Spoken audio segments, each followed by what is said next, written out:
今日はこの上り、都上りの歌の最後まで学んでいきたいと思います。So today we want to finish up this section in the Psalms of the Songs of Ascent. And so we're going to begin in 131 and we're going to go to 134. だから131編で始まって134編まで学んでいきたいと思います。Okay, so again, these are the songs that they sung as they went to Jerusalem. だから礼拝するその祭り、主な3つの祭りを行うためにエルサレムにみんな行って、その行き途中こういう歌を歌いました。As they traveled to worship for the three major feasts. So we start in 131 here. It says here that it's written by David. 131編見て、これダビデによるって書いてある。It's really short, you notice. 3節しかない短いんでしょうね。But we can see right away what the theme is. で、テーマとして見るとはっきり分かると思いますよ。このテーマは謙虚のこと、humility のことですよ。The theme of this psalm is humility.And out of humility comes contentment and peace and hope. そしてこの謙遜からこの満足感とか平和とか平安とか希望が来るんですよって。You think about humility. The Bible talks about humility a lot because we struggle with pride, right? で、聖書を見るといろんなところでこういう謙虚についての話が書いてあります。なぜかというと、みんなプライドあるでしょ。プライドがない人、ここにいたらすごいと思うんですけど、でも手挙げないでください。聖書に書いてあるの嘘ついちゃダメだから。Bible says not to lie, so don't raise your hand. But anybody here not prideful?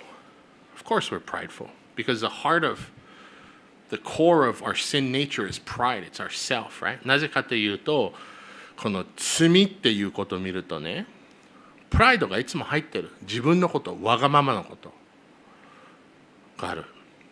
Because we love ourselves. 自分のこと大好きだから。We think about ourselves. 自分のことをいつも思い出してるとか。We do things for ourselves. 自分のためにいろいろやってるとか。And when some people go, oh no, that's not true. I have low self-esteem. I hate myself. Those are the people that love themselves the most.である人は、いや、自分が嫌いだからうつとか、自分が嫌いから、いや、その人は自分が一番好きだからうつになって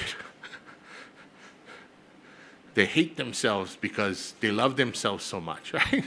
で、自分があんまり愛しすぎてるから嫌いよって言ってる。みんな気を取るためとか。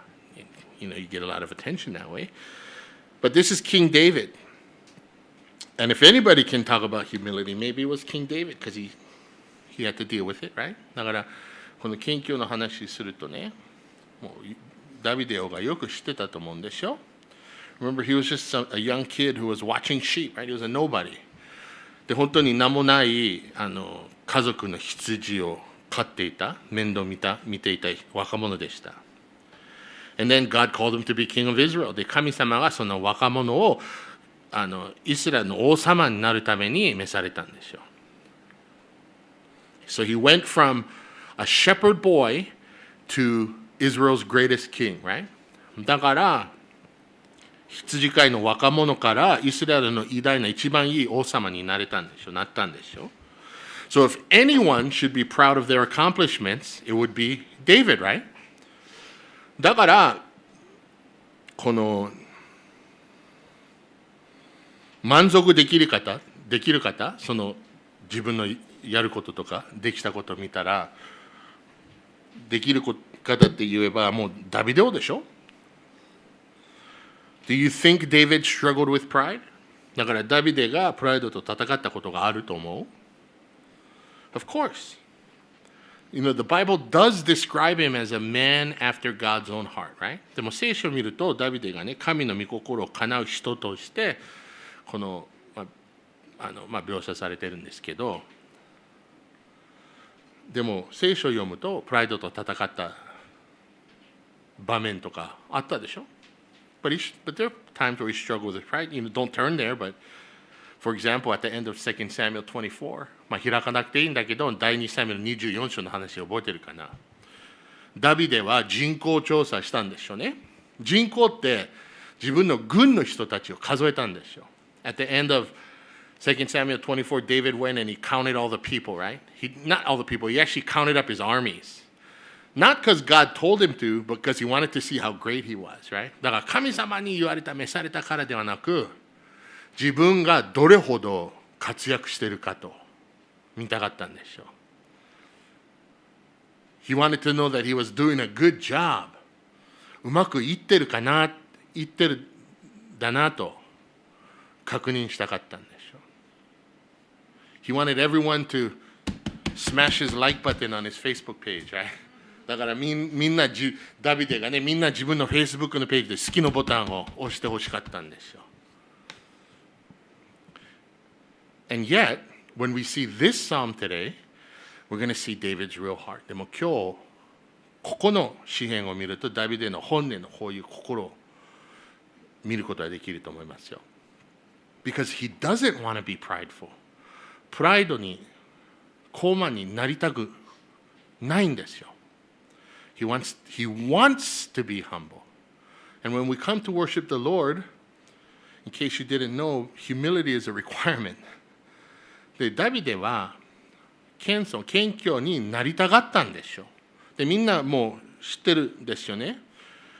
神様を礼拝するときに、一つの大きなこの必要条件があるんでしょう。これは、humility でしょう。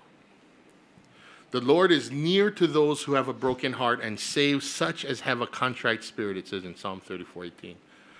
詩篇の34の18節で、主は心の打ち砕かれた者の近くにおられ、霊の砕かれた者を救われる。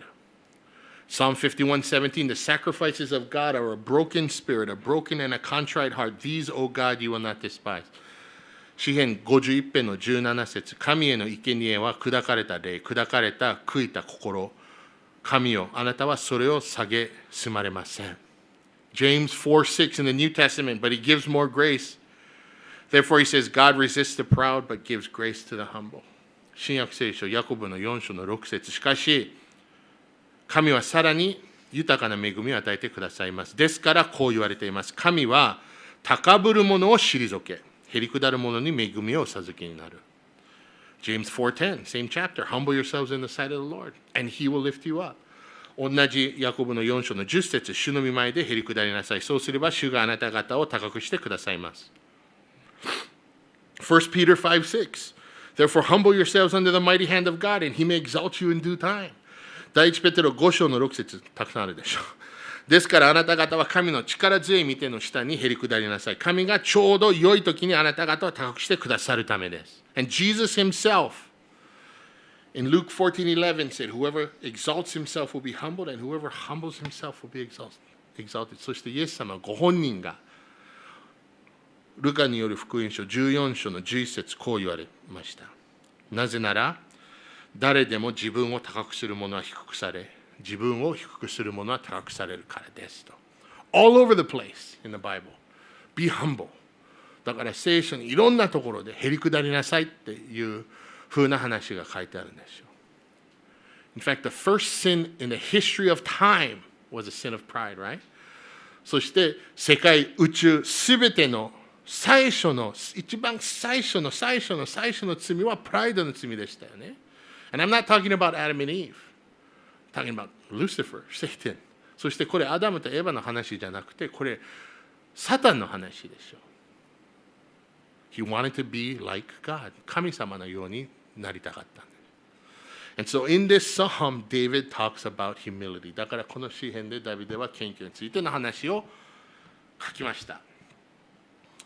So let's look at verse 1. 一節。主よ、私の心は誇らず、私の目は高ぶりません。およびもつかない大きなことや苦しいことに私は深入りしません。The first thing we see here is a desire for humility. で、最初にここに書いてあるのはね、この謙虚を、望む気持ち、ダビデがあったでしょ。There's an honesty sort of about this psalm that I need it, man. I need to be humble, Lord. He's talking to God. 神様と語って話をして、いや、神様、本当にいるよ、こういう謙虚が、ヒュミリティが。You know, when we worship the Lord the right way, I said we need to be humble to worship the Lord, but the opposite is true too. When we worship the Lord the right way, we realize we need to be humble. だから、礼拝する必要条件があるでしょ、ヒュミリティが。でも逆にね、ちゃんと礼拝できたら、ハンブルにならないといけないことも認めるようになるんですよ。Worshiping the Lord is realizing that He is greater than us, right? 神様を賛美、礼拝することは、神様が自分より偉大な方、大きな方だと認めること、悟ること。And that recognition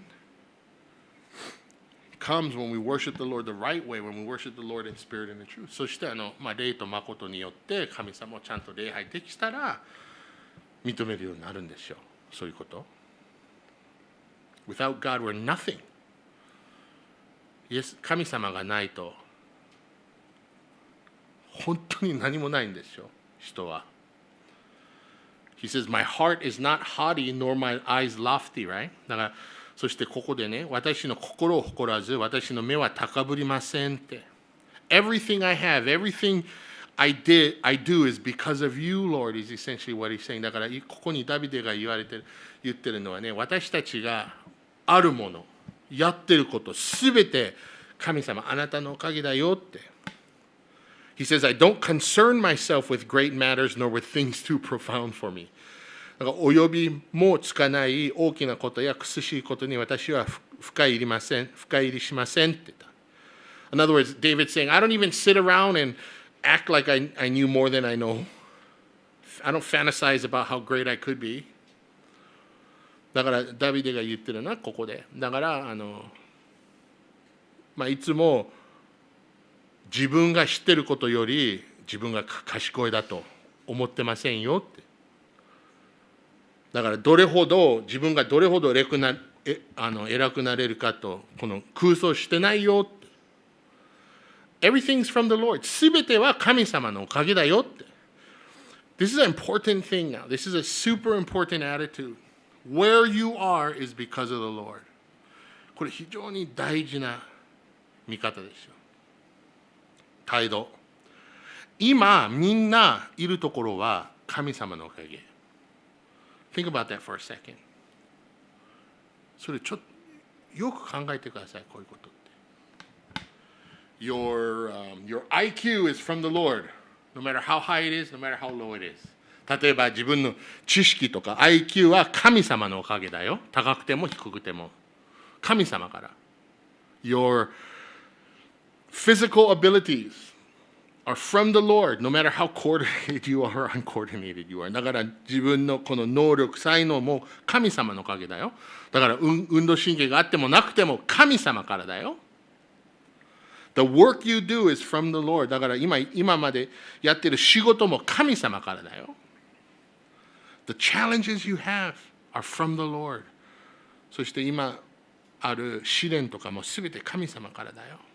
And He's with us. そして共にいてくださってるんですよ。And He knows exactly what we need to be doing, and He knows exactly what we need to do it, right? だから今やるべきこと、神様は全部ご存じて、そして何が必要なのかってもご存じて、そして全てを与えてくださる。And then He gives us everything. David says in verse 2, Surely I have calmed and quieted my soul, right? で、2節見ると、誠に私は自分の魂を和らげ、沈めました。Like a weaned child with his mother. 血離れした子が母親の前にいるように、私の魂は父離れした子のように私の前におりますって。There's something I say often at home. I used to say to my kids, now I say to my dog. とよく家で言うことがあるんでしょう。前は子供がちっちゃい頃よく言ったんだけど、最近大きくなってるから飼ってる犬サンディによく言ってることがある。I always look at Sandy when he's taking a nap and I go, man, what a life. 例えば昼寝してるとき、寝てるとき姿を見て、お前の人生いいねっていう。Right? Eat, play, sleep, poop, eat again, sleep again, play again, poop, eat again, sleep again. Right? 食べて、遊んで、寝て、トイレ。食べて、遊んで、遊んで、食べて、遊んで、食べて、寝て。ストレスないよ。心配もないんですよ。No worry, no stress. You know, I say it all the time, man. What a life, man. お前いいね。お前の存在いいね。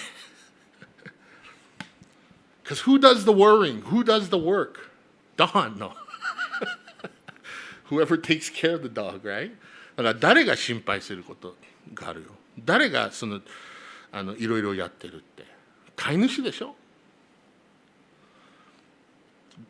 You know, of course, or the parents, right? お父さんとお母さん、ご両親がするでしょ？ David says, I'm like a weaned child with my mother. で、ダビデの血離れした子が母親の前にいるように、私は魂は血離れした子のように私の前におりますって。In other words, God, you've taken care of me all this time. Even now, even though I'm doing stuff, I still know everything was from you. Right? だから今ダビデが言ってるのはね、もともとから神様が私を育ててくださったよって、すべてを与えてくださったよって、今ちょっと離れても、いや、すべてあなたのおかげだと分かってるよってダビデが言ってる。だから心配する必要がないよって。I don't have to worry about anything. Simple. It's what we see in the New Testament called childlike faith. だから幼子のような子供のような信仰でしょうね、これは。新海訳にそういうようなこと書いてあるでしょう。And now that he's sort of on his own, he's leading himself, there's this recognition, it's from you. だからもう王様になって自分もリーダーになっても、いや、神様すべてあなたのおかげだよって。There's this satisfaction we see. There's this, in his soul, he's trusting the Lord. だから本当にこういう満足感があるんでしょ。満たされた心があって。Casting all his cares, right? Casting all your cares, all care, your care upon him, for he cares for you, it says in 1 Peter 5:7. 第一ペテロ5の7、あなた方の思い煩いを一切神に委ねなさい。神があなたのことを心配してくださるからです。In English it says, He cares for you. In Japanese it says, Let God worry for you. A better translation in Japanese. Let God worry for you. Just give it to him. He'll worry about it. That's how my dog lives. それは僕の犬の生き方でしょ。Right? Isaiah 26:3, You will keep him in perfect peace whose mind is stayed on you because he trusts in you. イザヤ26章の3節、志の堅固なものをあなたは全く平安のうちに守られます。その人があなたに信頼しているからです。So David is saying here, verse 3、3節、また詩篇の131。イスラエルよ、今より常しえまで主を待て。And as we look at this last verse here in 3, one important thing, he's saying, Israel, hope in the Lord. This is a command, right? Kind of. で、この3節見ると、ちょっと命令語みたいでしょうね。命令みたいでしょうね。イスラエルよ、主を待てって。In other words, David as king realizes it's not up to him. で、ダビデが王様にもかかわらず、みんなをうまくちゃんと待たせることはできなかったんだよって。It's not up to the Lord. 神様もうまく待たせるのがもうしないんでしょ。しないんでしょ。It's up to each individual to look to the Lord. みんな一人一人それぞれの責任があるんでしょ。選択、choice, responsibility、責任もある。You have a choice to trust the Lord, to seek the Lord. 神様頼ること、信頼すること、待ち望むこと、みんなちゃんと選択があるんでしょ。Remember what Paul wrote in Philippians 4, Be anxious for nothing, but in everything, prayer, supplication, thanksgiving, make your requests known to God. Right? And then he says, and the peace of God, which passes all understanding, will guard your hearts and your minds in Christ Jesus. We know that verse, those verses, right? よく知ってるフィリピンの4の6と7、フィリピンじゃないよ、フィリピン。It wasn't the Philippines, it was Philippi. Named after the same guy, maybe. No, King Philip, not the same one, maybe. But 何も思い煩わないで、あらゆる場合に感謝を持って捧げる祈りを願いによってあなた方の願い事を神にしていただきなさい。そうすれば、人のすべての考えに勝る神の平安があなた方の心思いをキリストイエスにあって守ってくれますって。We know that very well, right? そういう聖書箇所よく知ってるでしょ、ご存じてるでしょ。But right after that, in 8 and 9, remember what it says? でもそのすぐ次8節、その後の8節9節なんて書いてあるか覚えてる？ He says, so finally, brethren, whatever is true, noble, whatever things are just, whatever things are pure, lovely, whatever things are of good report, if there is any virtue, if there is anything praiseworthy, meditate on these things, and the things which you learned and received and heard and saw in me, these do, and the God of peace will be with you. 8節9節ピリピの4章、最後に兄弟たち、すべての真実なこと、すべての誉れあること、すべての正しいこと、すべての清いこと、すべての愛すべきこと、すべての評判のいいこと、その他徳と言われること、称賛に値することがあるならば、そのようなことに心を止めなさい。止めなさいな。あなた方が私から学び、受け、聞き、また見たことを実行しなさい。そうすれば平和の神があなた方と共にいてくださいますって。実行しなさいんですよね。Do it. That's why David says, Oh, Israel, hope in the Lord. だからダビデが主を待てって。It's like, Oh, church, hope in the Lord from this time forevermore.だから例えば牧師から教会のみんなに、みんな今より常しえまで主を待て。自分からできないからみんなのため。Because I can't do it, right? We can't do it. We're all responsible to wait on the Lord. And that's what we see here. Going on to Psalm 133, 次32. Again, this is again about trusting the Lord, but it kind of explains why you need to trust the Lord. で32もこの主に信頼することについての詩篇だけど、なぜ信頼しないといけないかって、そういう説明が書いてありそう。Why they were going to worship in Jerusalem? なぜエルサレムの方に礼拝しに行ったかの理由がここに書いてある。I'll just read to verse 5、1節から5節。主よ、ダビデのために彼のすべての苦しみを思い出してください。彼らは主に近いヤコブの全能者に誓いを立てました。私は決して我が家の天幕に入りません。私のために備えられた寝床にも上がりません。私の目に眠りを与えません。私のまぶたにまどろみをも。私が主のために一つの場所を見出し、ヤコブの全能者のために見住まいを見出すまではって。So this psalm it's not written by David. It doesn't say it's written by David, but it begins talking about David. だからダビデによるとかダビデに書かれたと書いてないんですけど、最初からダビデの話があるんですよね。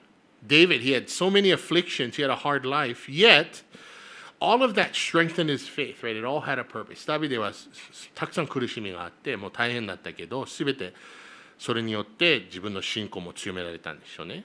He loved God more and more and more. もっともっと神様愛できるようになったんでしょう。And remember, it was David who loved God so much. He's like, why am I sleeping in my own bed in a palace when the Ark of God, which represented God's presence, is in a tent?Right? で覚えてるでしょ、ダビデがね。なぜ僕はこのきれいな贅沢な宮殿、宮に寝て暮らしてるのって。それなのに神様がその契約の箱がまだ天幕にいるよって、テントの中にいるよ、あるよって。それってなんか考えが逆さじゃないかと。違うでしょって。He said, isn't that backwards? Upside down? Isn't that wrong? And so he said, Lord, I want to build you a temple. だから神様にね、あなたのために宮を建てたいって言った。He loved God that much. それほど神様を愛したから。But God said, nope, you can't do it, right? Because you're a man of war. で、あなたは勇士だから血を流してきたんだから、あなたはできないよって。And what did David do? Oh, man, why? Why can't I do it? Did he argue? で、ダビデがそれを聞いて何をしたかって覚えてる？文句とか議論とかしなかったんですよね。なんでやりたいのに、ちゃんといい勢いで、いい動機でやりたいのに、なんでやらせてくれないのとか、そういうこと言ってなかったんですよ。He didn't argue about it. He just said, well, I'm going to do what I can do then. いや、できる限りだけやるよって言って、その準備とか、ほぼ全て自分でやったでしょ。実際の気づきができないけど、その中身の準備とか青写真みたいなところとか全てダビデが用意したんですよ。He didn't complain about it, but instead he got everything ready. Essentially, he got everything ready. The plans, the stuff, everything. He didn't sulk about it. And he made the preparations, right? And he looked forward to the temple. そして期待してたんでしょう。興奮してワクワクで。宮のこと。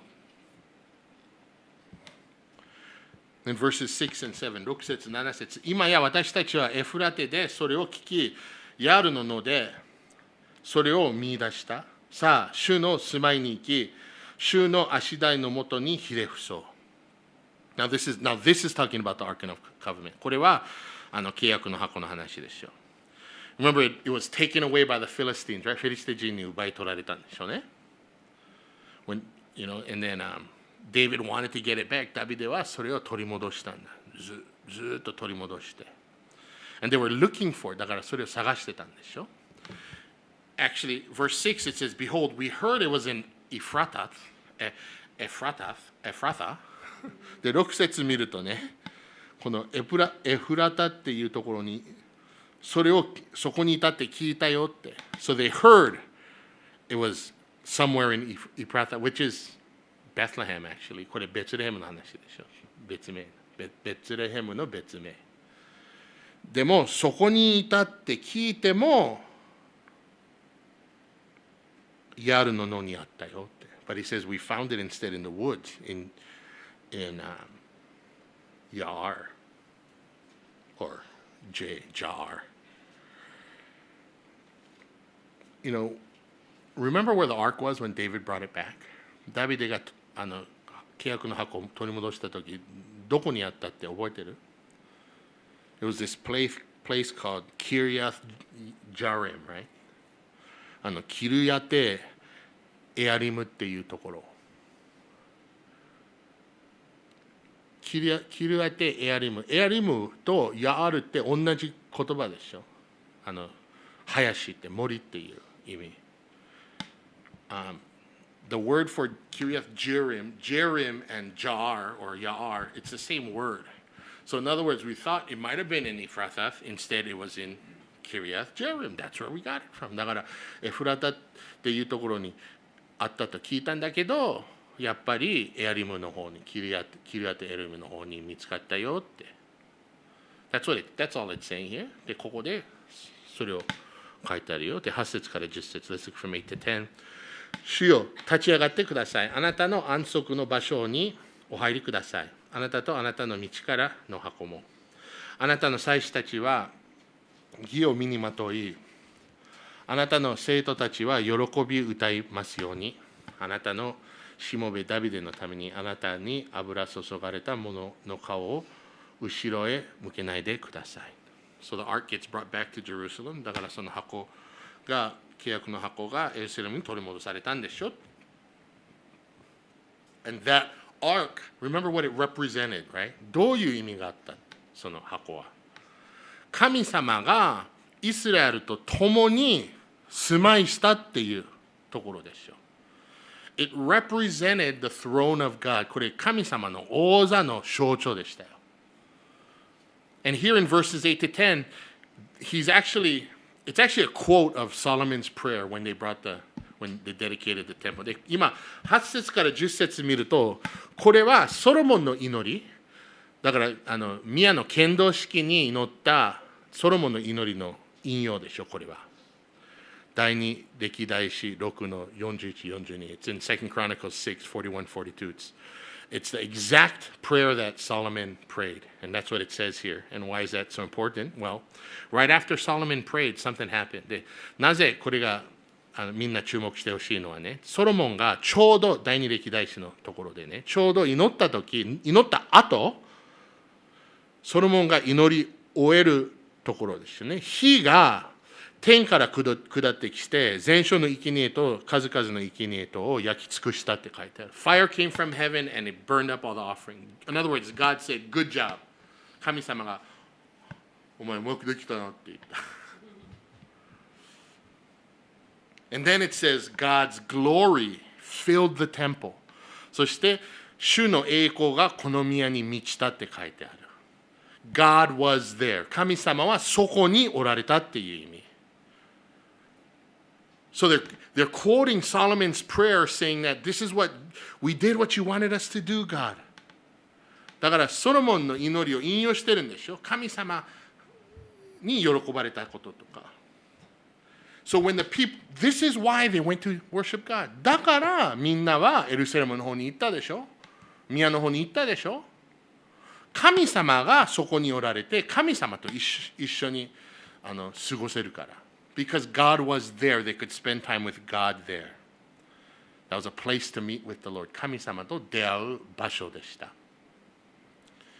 11 and 12, 11、12。主はダビデに誓われた。それは主が取り消すことのない真理である。あなたの身から出る子をあなたの位につかせよ。もしあなたの子らが私の契約と私の教える諭しを守るなら、彼らの子らもまた常しえにあなたの位につくであろう。The Lord did make this promise. This is a promise God made to David. ダビデ、神様はダビデにこういう約束をされたんでしょうね。And essentially the promise was, David, there would be a king after you, and a king, and a king, and a king, and a king, a dynasty, if you will. They'll be blessed. あなたからまたいい王様出るよ。そしてその後いい王様、いい王様になるよって、こういう王朝みたいなのが出るよって、できるよって。But it was a conditional promise, right? If you guys listen, もし従ったら、私のこと。だから条件付きだった。If the descendants of David did well, they would be blessed, right? うまくいけたら祝福するよって。されるよって。And what happened? そして何が起こったかみんな知ってるでしょ。Did they do well? うまくいけた？できなかった。They failed. After David, his son Solomon became king, he got turned away by a lot of money and women and things. で、ダビデの次にソロモンが王様になったでしょうね。で、疲れたんでしょうね。財産とかお金とか、あと女性の関係とかいろいろで。And then after him, there was Rehoboam and Jeroboam, and stuff just got worse. There were some good kings in there, but for the most part, it got worse. で、その後、レホボアムとかエロボアムとか、でもういい王様が入ってたんだけど、まあ、全体的に見るとだんだん悪くなったんでしょうね。だからイスラエルは2つに分けられて、That's why it got worse. Israel eventually split into two kingdoms, Israel in the north, Judah in the south. 北の方のイスラエルと南の方のユダ。And then eventually, the north gets wiped out by Assyria, the south gets wiped out by Babylon. No more kings. そして結局、北の方がアッシリアに獲得されて、負けて獲得されて、そして下の方がバビロンに負けて、ユダでしょね、バビロンに負けて、奪い取られたすべてが。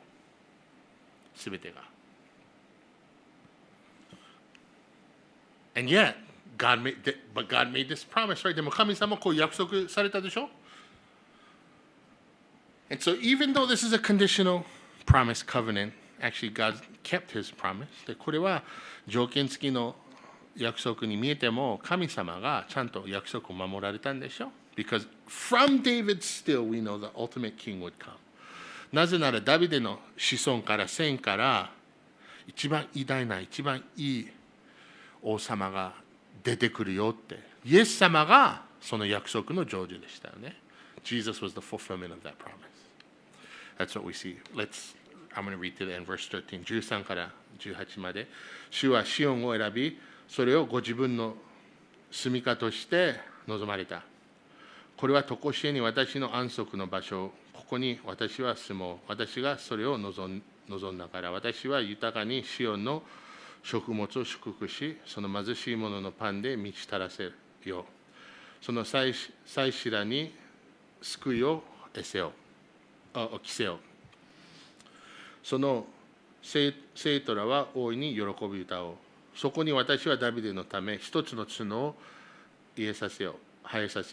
私は私に油注がれた者のために一つの灯火を備えている。私は彼の敵に恥を着せる。しかし彼の上には彼の冠が光り輝くであろう。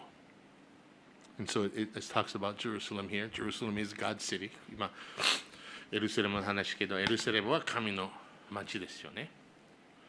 That's why Israel went there for the feast. だから祭りのためにみんなそこに行ったんでしょ。It was still God's city. 神の町でした。I know we hear all kinds of stuff about Israel, Jerusalem in the news, but even till this day, it's still God's city. で、ニュースとか見るとよく出るんじゃないですか。イスラエルとかエルサレムとかって。で、いいこと悪くても、今までも、これからもエルサレムは神の町だよって。And again, it's important to know why they were going, where they were going, right? だからみんな、なぜそこまで行かなければならないのかって理解する必要があったんでしょう。They need to know why they were doing what they were doing. なぜこうすべきのかってよく知らないといけなかったんでしょう。They're going to meet the Lord, right? 神様と出会うためにそこまでに行ったんでしょう。They were going to honor and worship the King of Kings, right? 王なる主、王の主を礼拝するためにそこまで行った。No, there's application here. ここにちゃんと適用があるでしょ。当て前があるよ。Let me ask you this. Why do you come to church? 例えばなぜ教会に来るのみんなは。Because you feel guilty if you don't. しないと罪悪感があるから。Because someone made you. 無理やりなんか強制的に来させられた誰かに。Or do you come to church because that's what Christians are supposed to do? まあクリスチャンはそうすべきだから行くってそういうため Well, all of those are kind of right. でも正直まあ悪くはないよ今言ったこととか。But the same reason that Israel went to Jerusalem, the people of Israel went to Jerusalem, is actually the same reason why we come to church. で、イスラエル人がみんなエルサレムに行った理由が私たちが教会に来る理由と全く同じだと思うよ。It's to worship, to meet with the Lord. 賛美、礼拝するためだよ。神様と出会う、交わるため。To meet together 一緒に礼拝するためとか to give thanks for all he has done 今やってくださったことすべてのために感謝するためとか to be encouraged to be strengthened to be comforted together そして一緒に互いに励まされるためとか強められるためとか慰められるためとか and then we focus on the main things on what's most important そして何が一番大事なのか一番メインのことをフォーカスできるようになるでしょうって。What's the main thing? その一番大事なこと、大事なものは何でしょうか誰でしょうかイエス様でしょ It's Jesus, right? Because he died for our sins. And he was buried and he rose again. イエス様が私の罪に十字架にかけられた。命を捨てられたんでしょで、葬られて3日後よみがえられたんでしょ Buried and raised 3 days later. And we receive his grace and his mercy and his eternal life. And we surrender our lives to him. We spend time with him. That's why we come to church. そしてその恵みと憐れみとか永遠の命を受け入れられたんでしょうね。だから一緒に時間を過ごすために、礼拝するために教会来るんじゃないですか。Which brings us to the next psalm. Actually, it's a good segue to the next psalm. そして次の入りたいんですけど、本当に切れ目なくですよね。続きになるんでしょう。この32から33。Because 133 is about worship too, but it's about worshiping in unity. で、133編見ると、また礼拝についての話だけど、このユニティ、一つになることについての話。I'll just read the whole thing. 全部今読みます。見よ、兄弟たちが一つになっている共に住むことは、なんという幸せ、なんという楽しさであろう。それは頭の上に注がれたという、注がれたという遠い油のようだ。それはひげに、アロンのひげに流れて、その衣の襟にまで流れ滴る。それはまたシオンの山々に降りるヘルモンの梅雨にも似ている。主がそこに常しえの命の祝福を命じられたからである。It says how good and how pleasant it is for the brethren to dwell together in unity. Pleasant for who? Pleasant for God, sure, but pleasant for you. ここ、兄弟たちが一つになって共に住むことは何という幸せ、何という楽しさって、神様の幸せのため、神様の楽しさのため、それもそうだと思うけど、私たちのためでしょ。To get along, to fellowship and worship together. 一緒に仲良くして、一緒に賛美して、一緒に交わるためでしょ。礼拝するためとか。I know families have fights. 家族には喧嘩があるでしょ。My family does. 自分の家族もあるよ。Conflicts happen. 争いがいつもじゃない。大げさ。いつもではないけど、たまたま起こるんでしょうね。Not always, but sometimes. Because we don't live in a perfect world and we're not perfect. もう完璧な、完全な世界に暮らしてないから、私たちも完全な、完璧じゃないから。We have differences. We have differences of opinion. We have different views. Right? いろんな違う見方もあって、いろんな意見もあるし。But the church is a body. Right? でも教会はイエスの体として存在してるんですよ。But yet the Bible says the church has many members, right?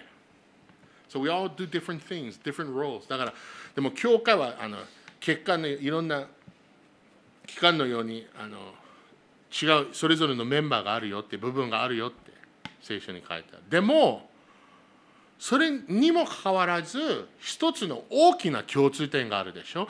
But even if we're all different with all different roles, we have one huge thing in common. We belong to the Lord. みんなは主のものだって。And as we belong to the Lord, He makes us more and more like Him. で、主のものになったから、神様がもっともっとご自分のようにみんなをならしてくださってるんですよ。私たちを。And we become more like Jesus, right? So we encourage each other more and we sacrifice for one another more. だからイエス様のようにだんだん似てるようになってる。なれるようになるから、互いに励まし合うこともできるし、互いに犠牲を払うこともあるし、払い合うこともあるし、愛し合うこともあるし、We love one another more. 互いに使えるようになるとか、We serve one another more. And it's okay if we're different. そして違ってもいいでしょ Because we grow together in those differences. We grow up together in those differences. その違さがあっても成長できるんですよね。もっと近づけるようになるんで、一人一人の身とか、教会として。As a church, we grow up together. And we dwell in this unity that it's talking about. で、そしてこのユニティ、この一つになることに住めるようになる。It's a pretty awesome thing. Jesus says they will know we are Christians by our love one for another. They will know you by your love for one another. They will know you are my disciples, is what he said, right? で、イエス様が言われたのは、もし互いの間に愛があるなら、それによってあなた方が私の弟子であること、クリスチャンだと、すべての人が認めるのです。And you look at verses 2 and 3 here. で、2節3節見ると、これ油注ぎの話ですよね。It's talking about anointing. I know sometimes we think of anointing as you get the oil and you put a little bit on your finger and you rub it on your forehead, right? And God bless you. で、この油注ぎっていうことを思い出すとね、ちっちゃい瓶から少し油をプッて一滴塗って、で、このデコにでつけて、神様の祝福があるようにって。That's not how it was in the Old Testament. でも旧約聖書の油の注ぎ見ると全然違うよ。バケツのような油がザーンって浴びさせるんだ。They give you a shower in oil because it stood for something. ちゃんと意味があったから。The oil represented God's Spirit. 油は聖霊様の象徴でした。神の霊があなたの上に豊かにますます溢れ出るまであるようにっていう意味。It was a picture of God pouring out His Spirit on you till it overflowed, till it ran down Aaron's beard. ひげまでザーッと流されたんですよ。That's God's desire for us. これは神様の望みでしょ、私たちのため。He wants abundant blessing on us. この豊かな祝福とかがみんなのために与えられたいと思います。He wants to give that to us. And so we seek unity. だからこの一つになることを求めないといけないんですよって。I think St. Augustine said it, right? In essentials, unity. In non-essentials, liberty. In all things, charity. 聖アグスティヌスが言われたんですけど、だと思うけど、必要なことにはユニティが必要。不必要なこと、自由が必要。そして全てのことには愛。だからクリスチャンとして何が必要？ So for a Christian, what's essential? Well, Jesus died for your sins. イエス様があなたのために死んでくださったこと。Jesus is God. イエス様が神様だと。それ、these are all essentials. I'll die. As Christians, we should be able to die over those things. それ、クリスチャンに、キリスト教員として必要なことだから、そのことのために死んでも良いぐらい。変えたらダメだから。Nobody can change that. But there's also non-essentials, right? でも、必要なことがあるんでしょうね。例えば、should we do foot washing? When we baptize someone, do we sprinkle? Do we dunk? で、その必要ではないことっていうのは、例えば足洗うセレモニーしないといけないか、バプテスマするとき、この適礼するか、そしてバシャーンとちゃんと川に沈まないといけないかと。それは、僕は適礼は聖書的ではないと思っても、そのために戦わないでしょ。I don't personally think we should sprinkle for baptism, but we're not going to fight over that. We need freedom, liberty. そのために自由。But then in everything in love, でも全ては愛。So, if someone does that, we love them. だからある人はそういうふうにことをやりたかったら、もうイエス様が神様じゃないよって言わなければですよね。愛しないといけない。We still love them. Well, even if they say that, we love them. We love them. We love them. 愛しないといけないよ。And then when we have this unity that David is, or not, that the psalmist is talking about, then there's more grace, then there's more love, right? そしてこのユニティがあったら、もっと恵みがあって、もっと愛できるようになるとか。で、最後、134。Then the last one, Psalm 134.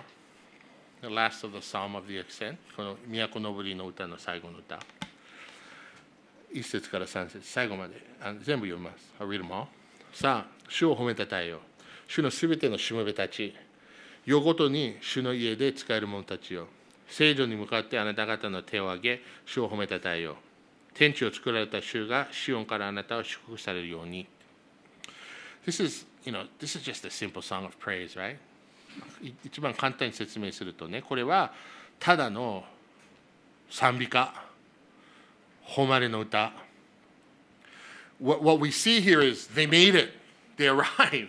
やっと到着だって、着いたよって。And it's nighttime. right? で、夜でしたよね。But even if it's nighttime, even if it took a long time, even if it wasn't convenient, they say, bless the Lord. で、夜になっても一日中何日もかかっても大変だっても主を褒めたたえるよって。The priests there, they're serving in the temple, right? Imagine, especially, man, the priests were busy. It's like pastors at Christmas maybe, and they get really busy. で、非常に忙しかったんですよね、祭司たちは、祭りの時。日本の教会のクリスマス時期の牧師みたいな仕事って非常に忙しい、僕以外。Not me. No. They're busy. And they're serving in the temple from morning to night. And yet, we praise them. 朝から晩まで働いても疲れても主を褒めたたえる。疲れても主を褒めたたえる。No matter how tired they were, so what, man, bless the Lord. And no matter how dark it was, sometimes things get dark and the last thing we want to do is bless the Lord, right? で、暗い時もって夜でもだからある時ですよね。暗い時、大変な時って一番やりたくないことは主を褒めたたえることですよね。But that's the best time to bless the Lord. でもそれは一番ベスト時期でしょ。一番辛い時、主を褒めたたえるべきだと思うんですよ。We need to do it most. And it says, lift up your hands in the sanctuary. 聖女に向かってあなた方の手を上げて。why do we lift up our hands? なぜ手を上げって書いてある？これは、サグジェスチョンじゃないんでしょ。これは詩篇の参加のオピニオンじゃない。意見じゃないよって。やりましょうって。命令。He's saying, let's do it. Let's raise up our hands. Why do we do it? なぜ手を挙げないといけないの？みんながやってるから。Because everyone else is doing it? No, raising up our hands, it's a symbol of praise, right? 手を挙げるときね、ちゃんとこの賛美の姿勢。It's also a symbol of surrender, right? When we raise our hands. 手を挙げると、委ねるってもう降参っていう姿勢でしょうね。And it's also a sign of reaching up, right? When a kid wants his parents, he reaches up. そして赤ちゃんがね、抱っこさせられたいとき、何をするって。手を伸ばす。礼拝するために神様に手を伸ばす。We raise our hands to the Lord. Bless the Lord. 主を褒めたたえる。And that's what we see, this journey of going to worship the Lord for the right reason. だから今、たくさん、もう3週かけてぐらい、4週かけて、この都のぼりの歌を見て、なぜ言ったか、何を思い出すべきのかって。いろいろ見たでしょう。Good reminders of why we worship the way we worship. なぜ礼拝しないといけない。なぜこういう賛美の仕方とかがあるか。Because it's about God. それすべて神様のため。It's about God's grace. It's about Jesus. すべて恵みのため。イエス様のおかげ。Right, what he did on the cross. And we look at these Psalms over the past few weeks. And we focus on what's the most important. そして、数週間かけて今見たの詩篇とかを読みながら学びながら何をフォーカスすべきのかっても分かるでしょ